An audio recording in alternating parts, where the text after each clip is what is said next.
میں ایک جگہ ایسے ہی مجمع تھا، خطاب ہو رہا تھا، تو دیکھا وہاں سامنے مسجد کے اندر کھڑکیاں تھیں، تو باہر کے لوگ جو ہے وہ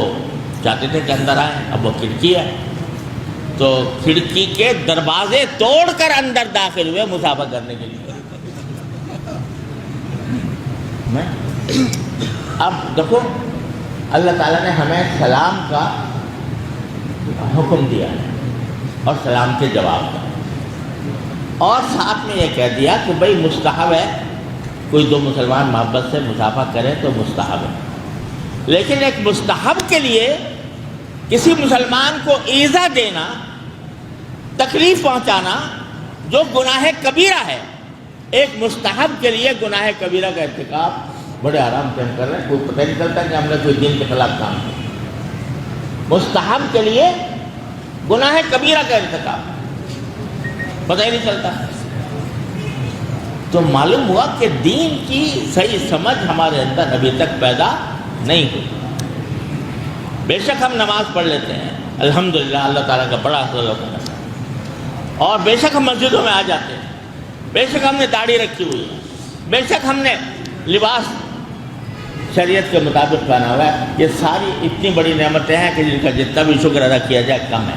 لیکن دین ان میں منحصر نہیں، دین ان میں منحصر نہیں ہے۔ یہ سب دین کے تقاضے ہیں۔ تمہاری ذات سے کسی انسان کو معمولی تکلیف بھی نہ پہنچے تب بنو گے صحیح معنی میں مسلمان، اور اگر تم سے کوئی تکلیف پہنچ رہی ہے،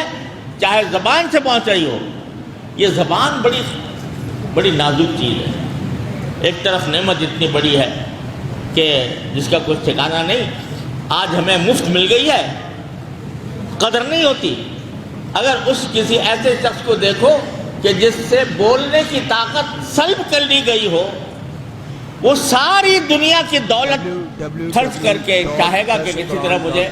قوت گویائی واپس مل جائے۔ میں نے ایک شخص کو دیکھا کہ کسی گھر دوسرے ملک میں تھا، بس اس کے جو گلے کا حنجرہ ہے جس سے آواز نکلتی ہے، اس میں کوئی مسئلہ ایسا پیدا ہو گیا تھا کہ وہ اگر وہ کوئی بات بولنا چاہے تو بول نہیں سکتا۔ تو ڈاکٹروں نے اس کو ایک آلہ دے رکھا تھا اس قسم کا کہ جب تم بولنا چاہو تو یہاں لگاؤ اس کو۔ وہ یہاں لگا کر بولتا تھا تو وہ بھی کچھ جانوروں کی سی آواز نکلتی تھی۔ تو میں اس کو دیکھتا تھا کہ وہ ایک بات کہنا چاہ رہا ہے، اس کے دل میں ہے کہ میں یہ بات کہہ دوں، لیکن بات اسے نہیں کہہ سکتا، پہلے وہ آلہ تلاش کرے گا کہاں ہے، اور پھر جہاں یہاں لگائے گا اور پھر بولے گا۔ تو مجھے اس وقت احساس ہوا کہ یا اللہ، آپ نے کیسی نعمت ہمیں عطا فرما دی ہے، زبان کی نعمت، ایسی نعمت کہ ایک مرتبہ زبان سے سبحان اللہ کہہ لو، سبحان اللہ کہہ لو، میزان عمل کا آدھا پلہ بھر جاتا ہے۔ ایک مرتبہ سبحان اللہ کہہ لو، اور الحمدللہ کہہ لو، تملأ المیزان، حدیث میں آتا ہے میزان کو بھر دیتا ہے الحمدللہ یہ کلمہ۔ یہ زبان ایسی چیز ہے کہ اس سے آدمی جہنم کے 7ویں طبقے سے نکل کر جنت کے اعلیٰ ترین طبقے میں پہنچ جاتا ہے، صرف اس طرح کہ اشہد ان لا الہ الا اللہ واشہد ان محمد رسول اللہ کہہ دیا، 70 برس کا کافر بھی ہو وہ جہنم سے نکل کے جنت میں پہنچ جاتا ہے۔ ایسی نعمت اللہ نے دی ہے زبان کی، لیکن اس زبان کو جو سرکاری مشین ہمیں ملی ہوئی ہے مفت، ہم کس طرح استعمال کریں؟ جھوٹ میں، غیبت میں، بہتان ترازی میں،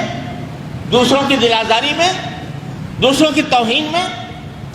یہ ساری جو استعمال ہو رہی ہے زبان دوسروں کو تکلیف پہنچانے کے لیے، یہ بجائے ہمارے لیے جنت کا راستہ کھولنے کے یہ جہنم کی طرف لے جا رہی ہے۔ تو ایک حدیث آپ نے یہ فرمائی، المسلم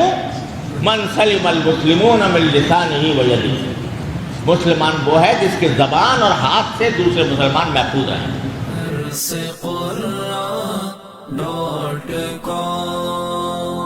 www.darsequran.com